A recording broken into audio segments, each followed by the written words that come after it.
La mía, la suya, la de todos y todas. Vamos a ver, facilito, sin mucho enredo. ¿Qué fue lo que pasó ayer en la Asamblea Legislativa?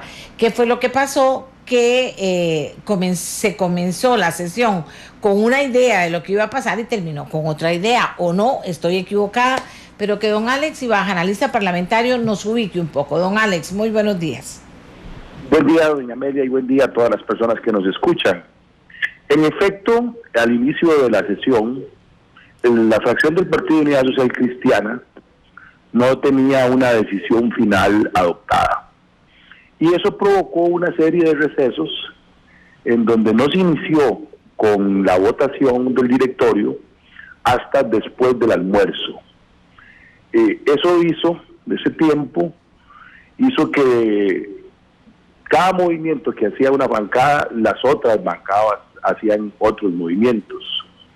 Para terminar, doña Amelia, básicamente en una reacomodo de dos grandes bloques parlamentarios que se dividen, y es muy importante esto, por la agenda futura del Parlamento.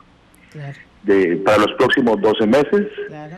En cuanto a números se refiere, un bloque podríamos decir que lo constituyen 34 legisladores y el otro 23.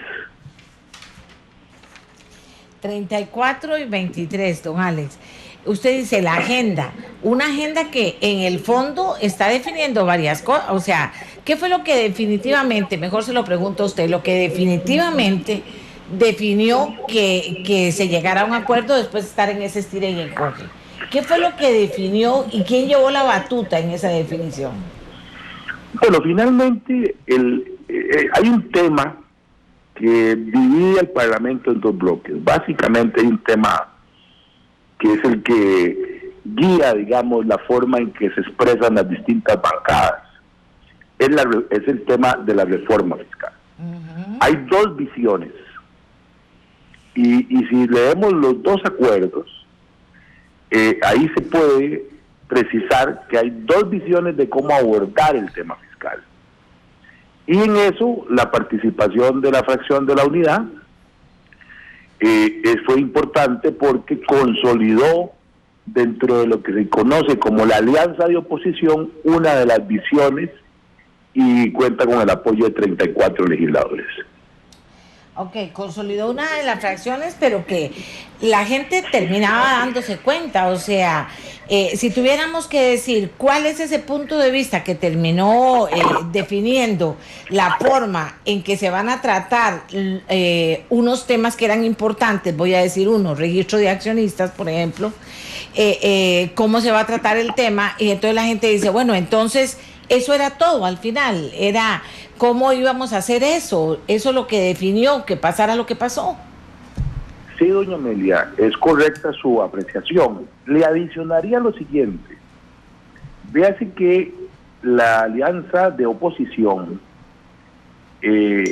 pone una propuesta de darle trámite extraordinario en un procedimiento que tiene el reglamento que es conocido como el 208 bis, uh-huh, a lo relativo a empleo público y pensiones. También.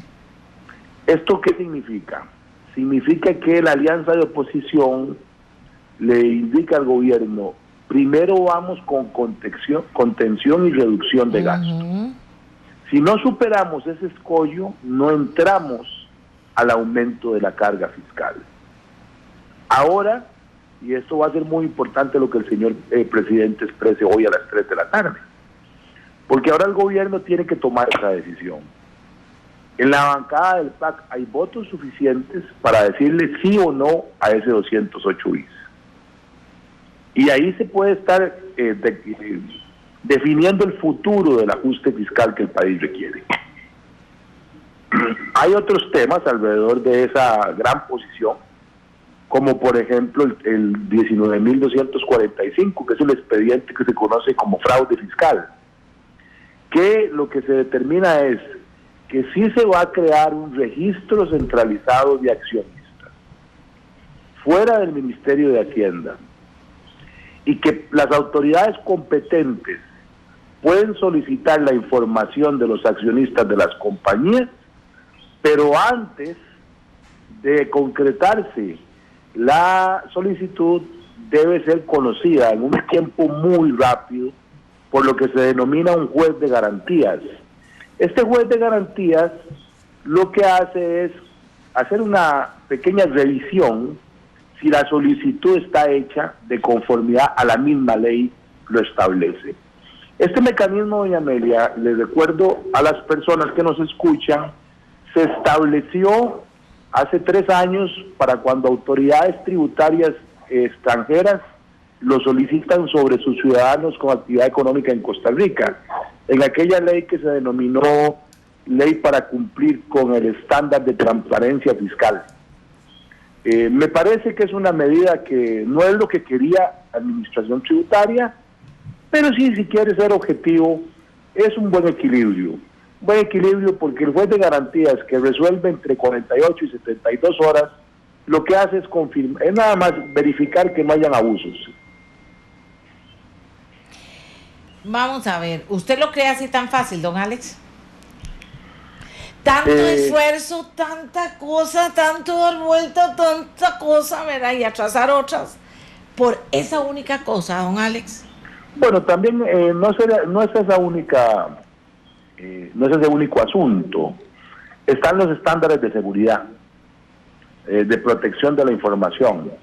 Ya Costa Rica tiene estándares bastante actuales para la protección de los datos de las personas. Finalmente, en este registro centralizado de accionistas, lo que van a ver es datos de personas. Entonces, hay que buscar tener un estándar adecuado de seguridad, de protección de esos datos. Entre el juez de garantías y unos principios de seguridad sobre la protección de los datos, es que podría terminarse de tramitar fraude fiscal. Es un asunto importante a rescatar, es que este proyecto también podría ser en esos términos objeto de un trámite extraordinario y se sumaría a personas jurídicas y al proyecto denominado de Caja Única. Serían legislación que yo, conociendo al actual presidente de la Asamblea Legislativa, estoy seguro que le pondrá mucha atención para que puedan avanzar esas leyes, ojalá a su aprobación en los primeros 3 meses de sesiones ordinarias. Ahora, cuando se negocia eso de rebajar el gasto público, contención del gasto público, ¿cómo lo podemos explicar para los costarricenses? ¿De qué se está hablando? Doña Amelia, hay una gran polémica por el crecimiento del gasto corriente, ¿verdad? ¿Qué es el gasto corriente? Los gastos que están comprometidos año a año, que no pueden dejar de atenderse a esas obligaciones. Intereses de la deuda, planilla, los elementos básicos para que la administración pública funcione, mantenimiento de edificios o el pago de alquiler en caso que los estén arrendando. Ahí hay una canasta de gastos que los entendidos en la materia nos dicen, eso se denomina gasto corriente. La alianza de oposición ha establecido que ese gasto corriente no puede crecer más allá del 2,5%. Ese es un dato que pareciera estar guardando relación con lo que puede ser la inflación del país en el año 2016. Entonces, lo que le está mandando la alianza de oposición es una señal al Ministerio de Hacienda para que conozca de una voluntad política. No le vamos a aprobar un presupuesto que aumente el gasto corriente en más del 2,5%. Eso es lo que significa esa regla. ¿A futuro usted qué ve, don Alex?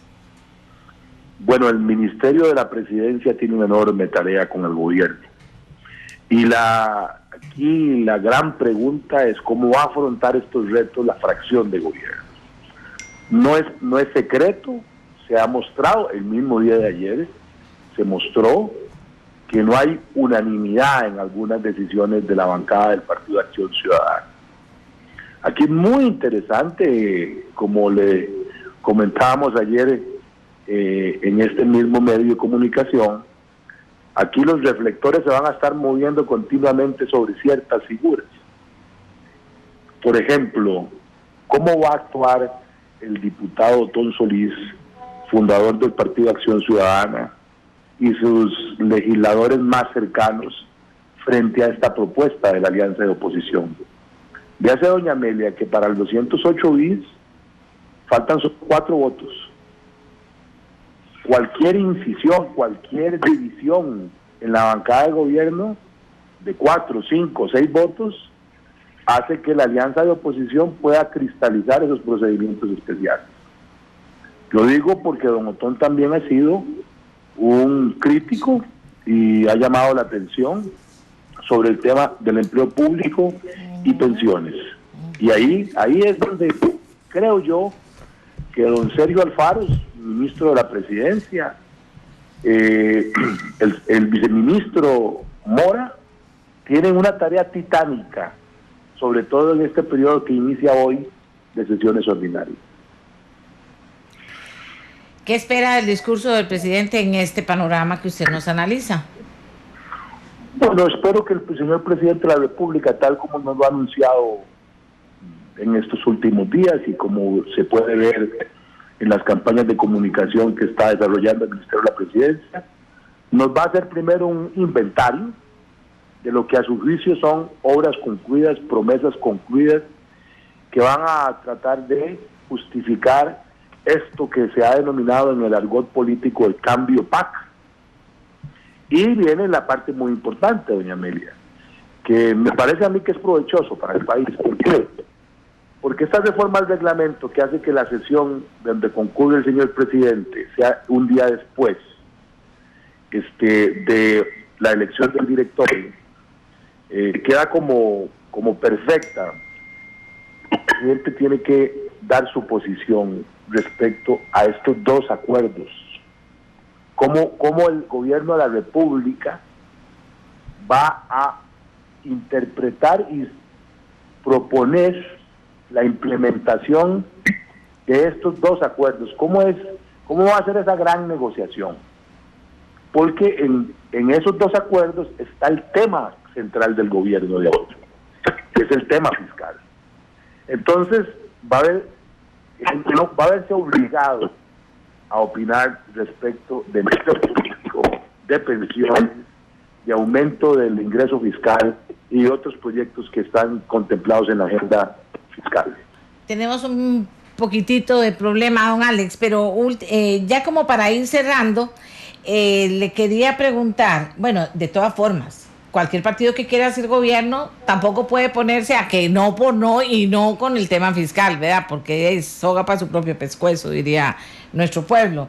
Pero aquí me dice don Mario Redondo, para su información, don Amelia, don Otón Solís nos firmó, dice, hace 3 semanas la moción para aplicar 208 bis a proyectos de racionalización del gasto. Bueno, doña Amelia, sin conocer yo la firma de esa moción por parte de don Otón, entonces ya tenemos 35 legisladores, no 34 para el 208 bis sobre empleo público y pensiones.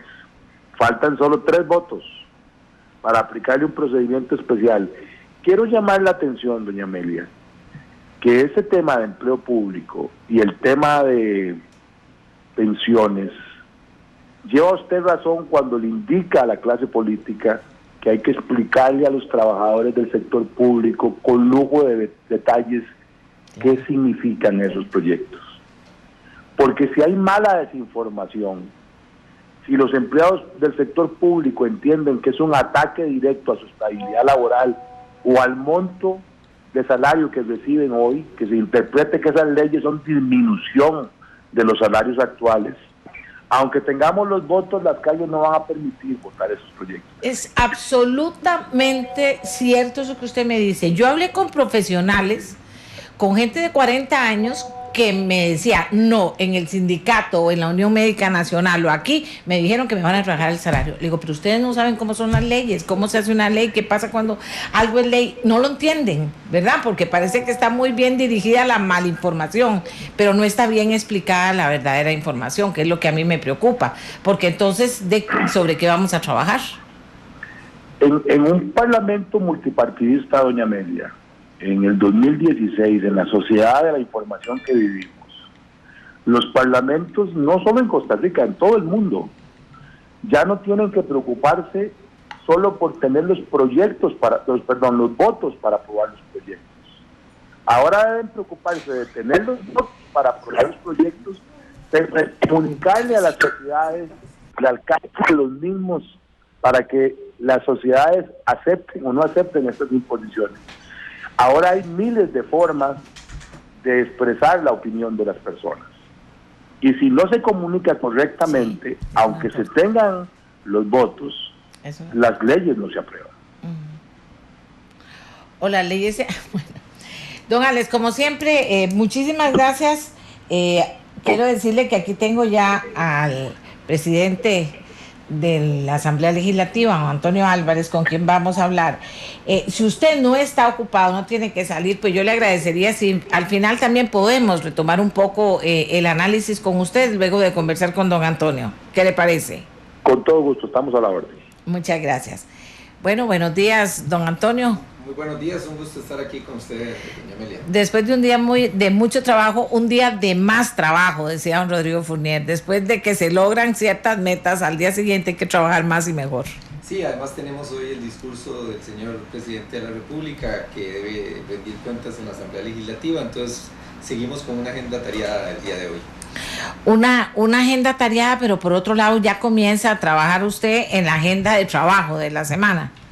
Sí, definitivamente ya tenemos que empezar a preparar lo que es el orden del día del Congreso a partir del día de mañana, que bueno, tenemos todavía 2 días donde se va a discutir el discurso del presidente, pero ya pasados esos 2 días entramos con la agenda legislativa de ordinarias y debemos de empezar entonces el proceso de negociación con las otras fracciones para ver si podemos llegar a un acuerdo con lo que debe ser la agenda de proyectos en el periodo de sesiones ordinarias. ¿Con qué equipo trabaja el presidente de la Asamblea? ¿Puede llamar a personas que vengan a integrar y a fortalecer, aunque sea don Oren? ¿Cómo trabaja eso? Bueno, la Asamblea en lo que es el funcionamiento propiamente operativo tiene gente con muchísima experiencia y del staff legislativo, de los funcionarios que ahí están, hay suficiente gente y gente muy buena para poder organizarse, gente con muchísima experiencia, que conoce los reglamentos, etcétera. Y por supuesto puede uno, personas como don Alex Ibaja, que lo estamos entrevistando,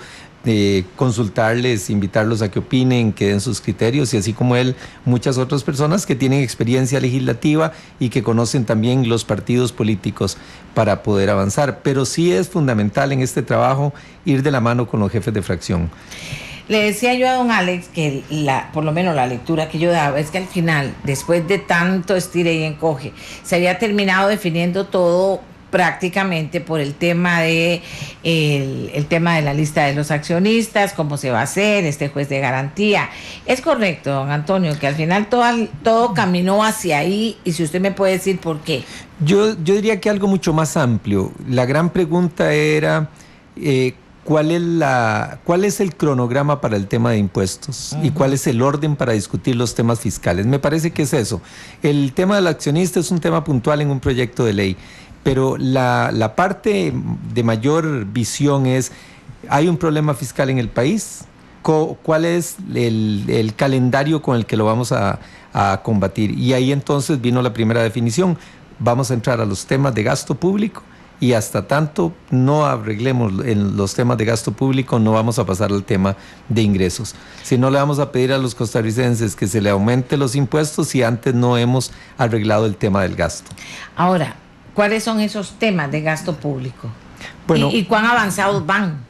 Usted ahora en la conversación con don Alex señalaba algunos de ellos, lo que tiene que ver con las pensiones, que ahí incluye las pensiones del Poder Judicial, que no se ha legislado sobre ellas, y algunos otros detalles sobre topes a las pensiones máximas. Ustedes saben, y usted lo ha dicho aquí en este programa, hay pensiones, o por lo menos personas que están recibiendo pensiones por encima de los 15 millones de colones mensuales. Bueno, esos son temas que no puede este país darse el lujo de que siga sucediendo. Aquí, claro, hay algo que debe de tenerse presente, y a propósito de lo que hablábamos de lo que usted mencionó de los sindicatos, aquí este es un país de derechos adquiridos. O sea, la persona que tiene una pensión de 15 millones no es que mañana lo llaman y le van a decir, ahora le tocan 2 millones, ya no le vamos a dar 13 millones. Eso no ocurre en Costa Rica, no puede ocurrir. Pero en donde sí se establecen los topes para lo que sigue, o donde puede haber algún aumento en la parte del impuesto sobre la pensión, pero que también tiene un límite, porque la misma Sala Constitucional ha dicho que los impuestos no pueden ser confiscatorios, que no puede ser que hay un momento en el que el impuesto ya le quita la ganancia a la persona, porque sería confiscatorio. Pero ese es un tema. El otro tema es lo que tiene que ver con empleo público, en donde volvemos a lo mismo. No significa que se va a despedir gente, no significa que a la gente se le va a bajar el salario, sino significa que se van a poner nuevas reglas para las nuevas contrataciones que se vayan a ir haciendo, y que al cabo de que será, no sé si 10, 15, 20 años, se va a llegar a tener en el país un cambio completo. Y ya algunas instituciones lo han hecho. La Contraloría General de la República, el Banco Popular, el Banco de Costa Rica, y usted ve que los empleados están contentos, no tienen reclamos. Claro, hay un proceso de ajuste donde la gente primero se pone nerviosa, se preocupa, donde cree que es que le van a quitar el aguinaldo, que no le van a dar vacaciones, pero no se trata de eso, por supuesto. Y sobre todo entendiendo que hay un respeto a los derechos adquiridos. Por eso es que hay que tener cuidado de que no se vaya a levantar todo un tema demagógico para combatir proyectos, porque como le estaba conversando usted con don Alex, hoy en día con la comunicación que hay, se requiere el respaldo de la opinión pública. Y bueno, y hay otros proyectos que tienen que ver sobre reglas del gasto por parte del Poder Ejecutivo, o lo que se conoce como regla fiscal, otro que tiene que ver con los superávit de las instituciones. Hay instituciones que no gastan la plata que se presupuesta para un año, y ahí la van arrastrando. Y ve usted que tienen dineros en depósitos a plazo en sumas millonarias, y siguen pidiendo plata al Estado. Bueno, eso es lo que se quiere corregir por medio del tema de los superávits, y queremos avanzar con esa agenda para que después de eso podamos entonces entrar a discutir el tema de los impuestos. Ya no sé si será en este periodo, será en el periodo que siga, pero poner primero la casa en orden y después darle más recursos al Estado. Don Antonio, usted estaba ahí trabajando, no era que estaba tranquilo, estaba trabajando y estaba, digamos, metido con los grandes temas. Hablamos muchas veces durante este año aquí en el programa con conocimiento de lo que estaba pasando. Finalmente se decide, y yo lo dije aquí públicamente, ojalá viera a don Antonio Álvarez, ojalá viera a don Rolando González, ojalá viera a don Otón Solís, o sea, ojalá viera gente de esa estirpe ya política dirigiendo la Asamblea Legislativa. Yo creo que hacía falta, ¿verdad? Pero también veo la otra parte, o sea, asume usted un reto en el que el cómo y el resultado se ha vuelto casi imposible en esa Asamblea Legislativa, y la negociación para elegir presidente es prueba clara de ella, y es prueba también el hecho de cómo quedó conformado finalmente el directorio, ¿verdad? Entonces, asume ese reto, don Antonio, ¿por qué? Bueno, ya yo estoy dentro de la Asamblea Legislativa, ¿verdad? No me puedo ir para la casa, o podría irme para la casa, pero no haría eso, ¿verdad? Ya yo estoy dentro de la Asamblea, estaba apoyando la candidatura de Juan Luis. Los costarricenses conocen, bueno, cómo operó al final el retiro de parte de don Juan Luis, y la fracción me nombra a mí para que yo asuma el reto. Entonces, en realidad, lo que me toca ahora es ver cómo logramos ir generando las voluntades a lo interno de la Asamblea.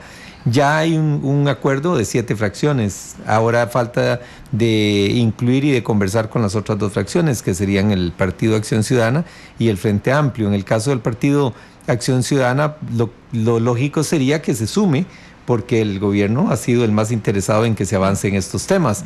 Y si están conscientes de que no vamos a avanzar en materia de impuestos, si no avanzamos primero en materia de gasto y de ordenamiento del gasto, pues el gobierno debería poner una prioridad igual como le estamos poniendo nosotros, y deberíamos de pensar que se sume con nosotros. Y el Frente Amplio también ha tenido una agenda clara en temas de ordenamiento fiscal, etcétera.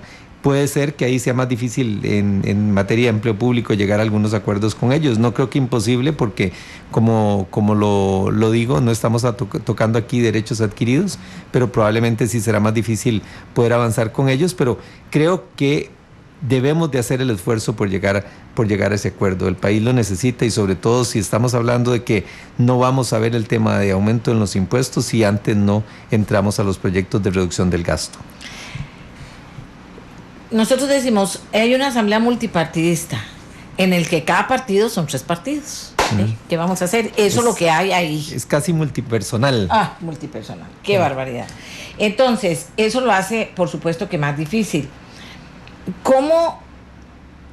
Y la persona que negocie y el líder que negocie tiene que tener el respeto de la gente, que eso es importante, pero tiene que tener la habilidad de poder lograr sacar las cosas en el enfoque correcto, de forma tal que nadie, ahí no te puedo decir que no, ¿verdad? O sea, eso no es fácil, porque se ha complicado mucho la forma de negociar y los intereses personales y ni siquiera partidarios de cada uno de los diputados. ¿Cuál es el secreto? Porque, de acuerdo a su experiencia, ¿qué piensa que se puede hacer? ¿Cuál es el llamado que hoy le hacemos a los liberacionistas y a todos los partidos, de que don Antonio Álvarez va a hacer un esfuerzo especial por lograr esos proyectos que Costa Rica necesita, pero tiene que hacer un llamado a los diputados también en cuanto a cambiar la actitud que han sostenido hasta ahora? Bueno, hay varias cosas. Primero, tenemos que apostar al principio de responsabilidad y patriotismo que tiene que tener cada diputado que está en la Asamblea Legislativa, ¿verdad? Nosotros llegamos y tenemos una responsabilidad y tenemos que hacer cosas. No puede ser que simplemente nos quedemos al margen como que si estuviéramos viendo pasar el tren desde el andén. Eso no es posible. Lo otro, me parece que es bueno ir definiendo los puntos en los que tenemos coincidencias. Entonces, tenemos coincidencias en que no pueden haber pensiones de ese tipo. Sí, no puede haber una persona que gane una pensión de 18, 17 millones de colones por mes, y las del régimen contributivo de la Caja son de cientos, ¿verdad? Realmente hay un tema de injusticia social. Cuando nosotros llegamos a ese acuerdo, el punto siguiente es buscar cuál es el acuerdo para solucionar ese tema. Y ahí, claro, tenemos un amplio arcoíris de oportunidades, ¿verdad? Y es ver cómo vamos cerrando cada vez más los márgenes para llegar hasta la posición donde podamos tener un acuerdo. Y lo otro es ceder. Si uno no puede llevarse todo lo que uno quiere. Yo cada vez que me invitan a hablar sobre la Asamblea Legislativa, empiezo explicando, eso es como redactar una carta entre 57 personas. Si yo le voy a mandar a usted una carta, o le vamos a mandar una carta a una persona, y aquí estamos 57. No, 2 que estuviera. Bueno, pero si aquí decimos, vamos a titularla licenciada Amelia Rueda, y el otro dice, no, hay que ponerle señora porque ella es una señora. Y otro dice, no, Amelia, si ella es de los nuestros, aquí ya no es de títulos. Y si no nos ponemos de acuerdo en eso, la carta ni siquiera pasamos del nombre, ¿verdad? Del título. Y eso es redactar una ley, es poner de acuerdo a 57 personas en la redacción. Entonces tenemos que ir buscando elementos donde la gente pueda entender que tiene que ceder y cuáles son las partes importantes. Yo sé que es un proceso muy difícil, es un proceso complicado, pero en última instancia se tienen que ir configurando mayorías para que esas mayorías al final logren convencer al resto de que, si bien no quedan o no quedamos, porque uno puede ser parte de la minoría, no quedamos contentos, vamos a respetar y aceptar lo que se ha ido decidiendo. Y creo que estos temas están en el nivel de conciencia de las y los diputados de que este es un tema al que tenemos que ponerle atención y en el que hay que decidir. Vamos a hacer una pausa, Miguel, para que también oigan a nuestros patrocinadores, y ya regresamos a conversar de otros temas con don Antonio. La suya y la de todos. Estamos hablando con don Antonio Álvarez, que es el presidente de la Asamblea Legislativa. Y yo le quería preguntar a don Antonio, ¿Cómo será Antonio Álvarez? Es un hombre educado, comedido, respetuoso, es así, siempre ha sido así como político, hasta cuando se enoja. ¿Se acuerda aquella vez que hizo un tete a tete con don Rodrigo Arias? ¿Usted y él se acuerdan? Aquí en su programa. En este programa, sí. Bueno, es un hombre que también se molesta, pero siempre entró de ese marco, ¿verdad? ¿Cómo va a ser usted para una asamblea que más de una vez se disloca, digo yo? Se portaron mal en clase, ¿cómo hago para poner orden aquí? Cuando ese comportamiento incide en que no se puedan aprobar proyectos importantes, por ejemplo. Bueno, sobre la parte general, ¿verdad? Y de operativa del Congreso, y ahora le puedo puntualizar la parte del plenario, pero sobre la parte general, lo fundamental, como se lo dije una mañana de estas que conversamos, es que tengamos un norte.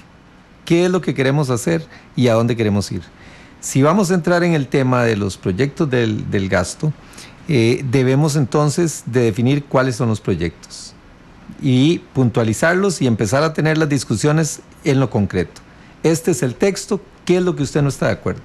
Y empezar a puntualizar las diferencias y a partir de ahí empezar a buscar los acuerdos. Porque lo que hemos estado haciendo en los últimos meses, y en eso sí es un problema que hemos tenido con el gobierno, que le cuesta mucho aterrizar, es discutir en abstracto. Y es como que yo le pregunto a doña Amelia, ¿cómo vamos a la luna? Podemos estar de acuerdo o en desacuerdo, pero la verdad es que estamos hablando puras generalidades que no están nada cerca de la realidad. Ahora lo que tenemos que hacer es aterrizar en los textos y empezar a definir del artículo 1 al artículo último qué es lo que nos une y qué es lo que nos separa, para empezar a partir de ahí a buscar los acuerdos. Y eso es lo que queremos hacer con los temas que hemos hablado de contención de gasto, que ya los textos están y que entonces empecemos a definir y a puntualizar. El tema de los derechos adquiridos, para que sea una de las discusiones que desde el principio haga las aclaraciones, no se le va a bajar los salarios a la gente, no se va a despedir a la gente, simplemente es una reestructuración que va a regir a futuro. Y que cada persona, cada diputado pueda entonces ir dando sus puntos de vista. Me parece que esa es la llave para que podamos alcanzar acuerdos. Y en lo otro, que es la relación en el plenario, pues el tema de ejercer la presidencia, a mí me tocó ya hace 21 años, requiere... Pero estaba muy joven. Estaba muy joven. ¿Cuántos años tenía? Tenía 36 años, 35 años en aquel momento, sí. Y requiere una altísima dosis de diálogo y de paciencia. Sí, la relación al interno de la Asamblea toma tiempo. Vea lo que duramos ayer en una negociación. Si uno se desespera porque quiere que voten ya y que lo elijan a las 9:05 de la mañana, como fue hace 21 años, que la sesión empezó a las 9 y a las 9:05 yo era presidente electo de la Asamblea. Bueno, estos tiempos son distintos. Tuvimos que esperar hasta las 3 de la tarde prácticamente para que se diera la elección en una tercera votación.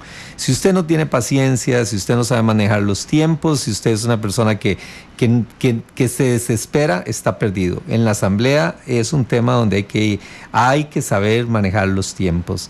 La Asamblea tiene su propia dinámica. Hay momentos en que se abre una ventana y hay que aprovechar esa ventana para que pase un proyecto. O se cierra la ventana y después cuesta. Y hay que entender que en la Asamblea salen y se desarrollan pasiones que uno no se imagina. El tema del maltrato animal, vea usted los niveles de pasiones que ha levantado, ¿verdad? Yo estoy a favor del proyecto, no, yo también, ¿verdad? pero primero no está, discúlpeme, todos los animales, que otro montón de cosas importantes, por lo menos en el mismo lugar. Sí, pero ha levantado tal nivel de pasiones, ¿verdad? Que en realidad entonces hay que entender que la Asamblea al final tiene todas esas manifestaciones de nuestro carácter, de nuestra condición como seres humanos, de nuestra condición personal, por lo que es un tema en donde el tiempo, la paciencia son fundamentales, el diálogo. Hay muchos temas que hay que ir desmenuzando, que hay que irlos procesando despacio para que la gente los pueda ir entendiendo, los pueda ir aceptando y para que los temas puedan ir avanzando.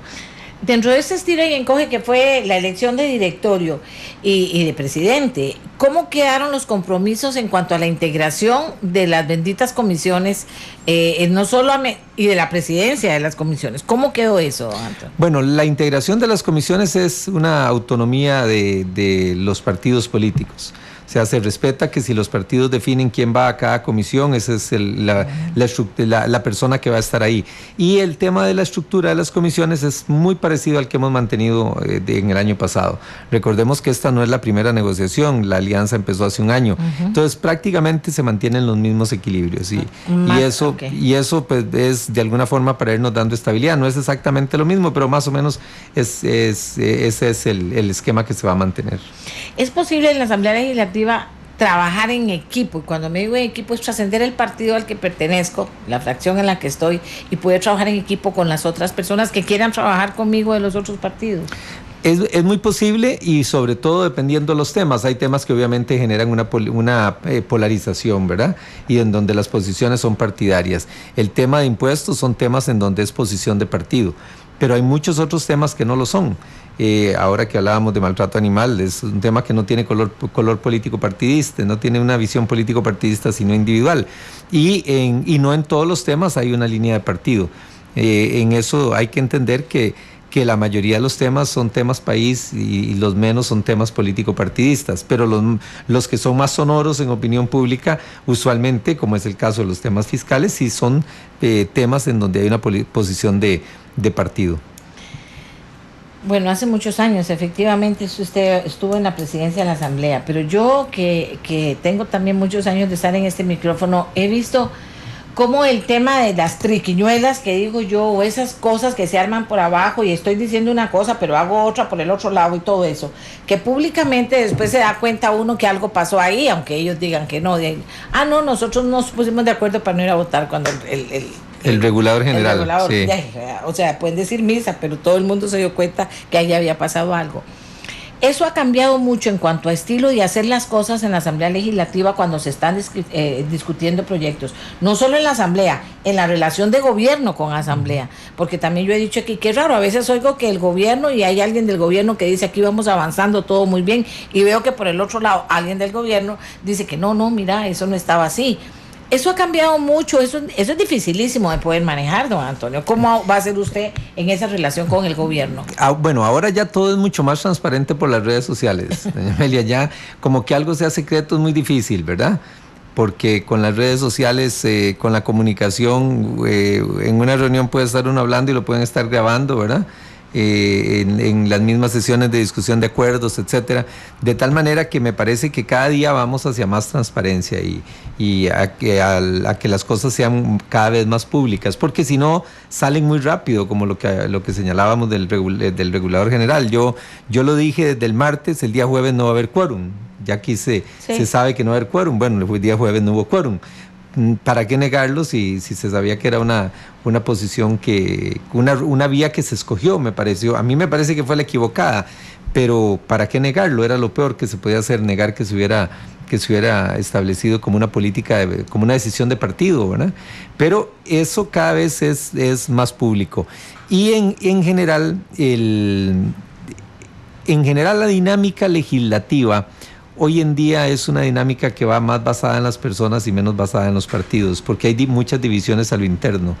Y entonces eso obliga a que las comunicaciones y las relaciones y el desarrollo, la búsqueda de acuerdos tenga que ser muy, muy de la mano con la opinión de las personas, y saber uno cuáles son los diputados que tienen temas en los que les interesa, qué opinan de esos temas, y tratar de llegar a acuerdos con ellos e irlos acercando, y de ahí a las fracciones, por supuesto. ¿Cuáles son las 3 características de Antonio Álvarez que le permiten también, tranquilo, lo siento, asumir un reto que para el país, todo el mundo está diciendo que es difícil, ¿verdad? ¿Cómo ir a hacer? ¿Cuáles son esas 3 características? Bueno, yo soy muy persistente en los procesos de negociación.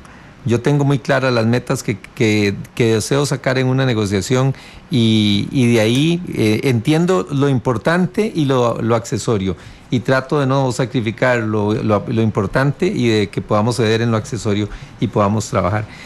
Me gusta además mucho la transparencia. Yo creo que en las negociaciones, cuando uno se sienta con otra persona a negociar, si lleva un as debajo de la manga, eso al final de cuentas causa pérdida de confianza. Me gusta la transparencia. Algunas veces la gente cree que es ingenuidad, pero es 1000 veces mejor poder tener relaciones transparentes y que generen confianza que perder la confianza porque hayan cartas escondidas o debajo de la mesa.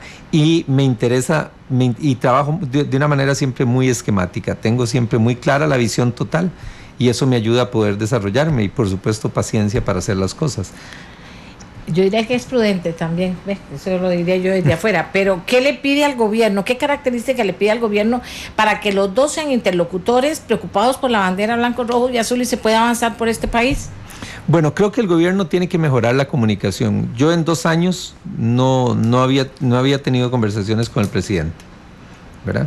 Y yo vengo de un sistema en donde siempre creímos que la comunicación entre el presidente y los diputados era una comunicación muy fluida y de que el presidente llamaba a los diputados. Para mí, y de que los ministros se comunicaban con los diputados. Yo lo cuento de manera anecdótica. Yo era ministro de Agricultura del primer gobierno de Óscar Arias.